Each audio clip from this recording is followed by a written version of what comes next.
bringing real school choice to more New Hampshire students. Coming up in the cloakroom.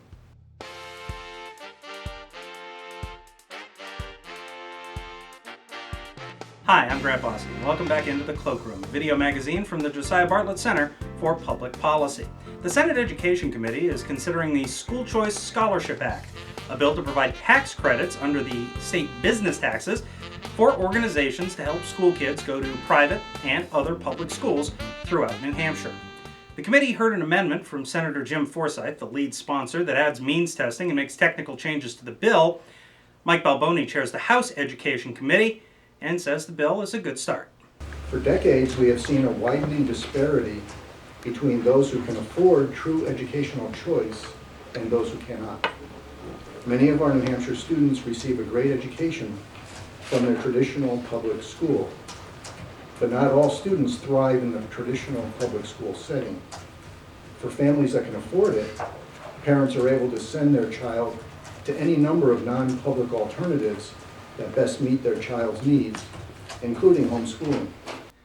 Senator Fenton Groen says he's saved taxpayers thousands of dollars over the years by keeping his kids out of the public school system. Now, based on current educational costs, it would be about $70,000 to $85,000 per year that we saved the educational establishment.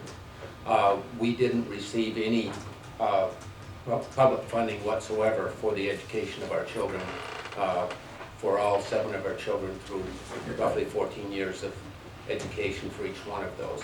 I think this is a very modest program that would assist in that.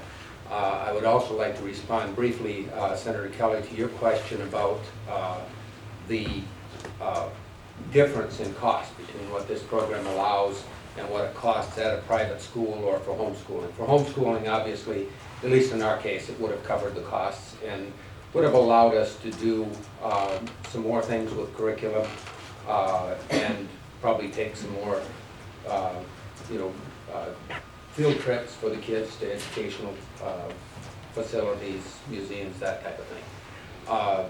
But on the other side of it, I think most of parents who decide that they want to send their children to a private school are willing to sacrifice to do that. And so the difference between what this program provides and what the private school costs, I think most of the parents that are dedicated to this would pay that difference, and this would just be a huge help in making it more affordable.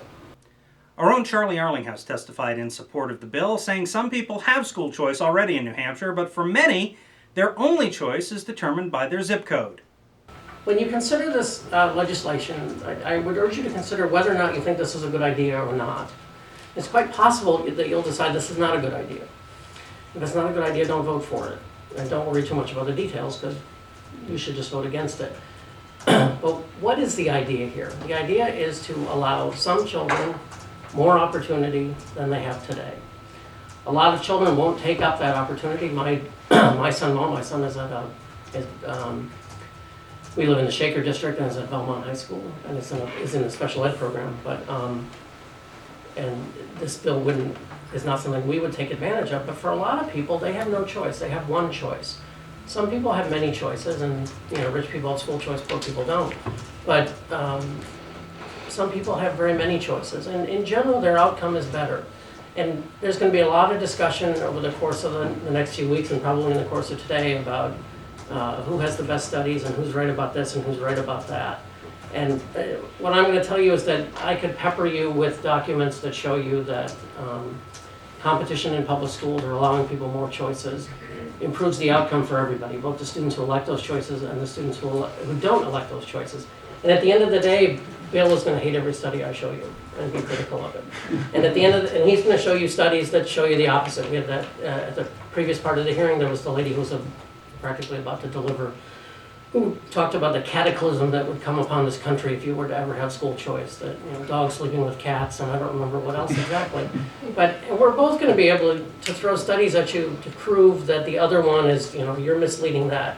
And I say that because probably one of the leading education researchers in the country is Carolyn Hawksby, who, if you've been around New Hampshire for a while, you're familiar with, going back to the early days of lawsuits.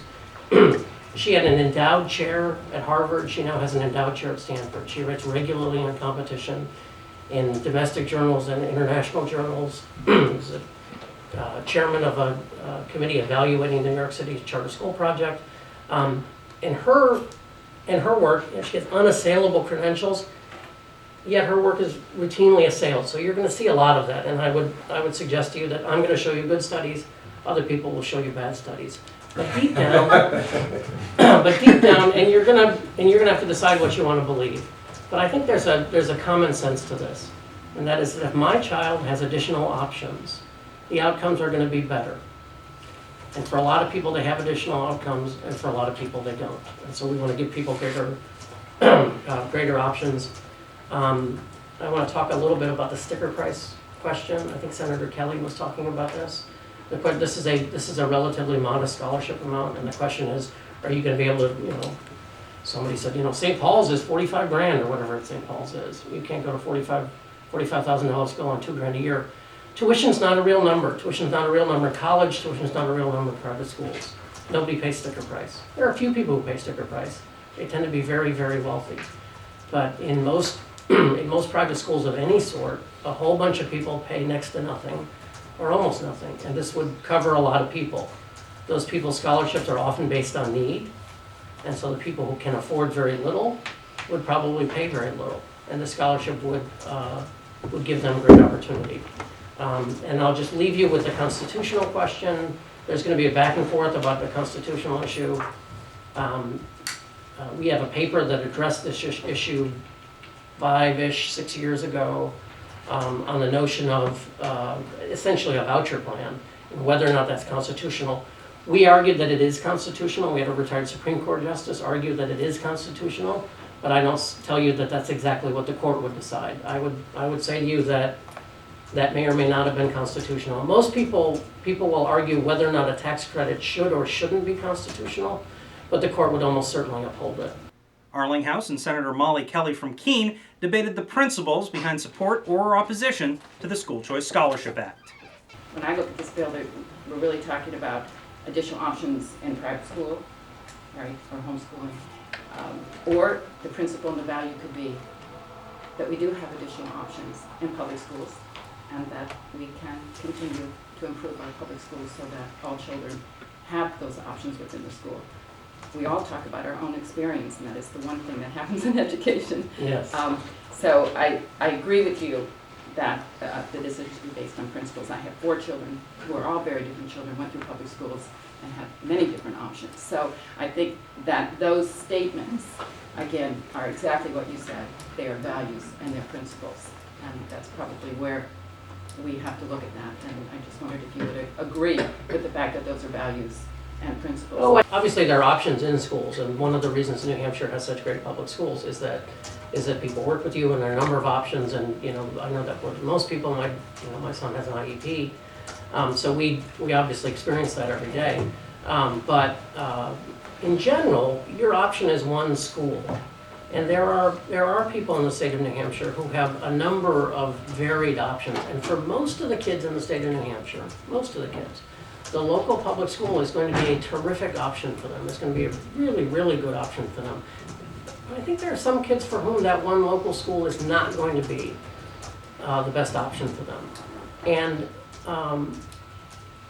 a program that costs about 0.5% of total school spending in the state of New Hampshire, total, that allows additional children additional options, I think it's quite a sensible move for public policy.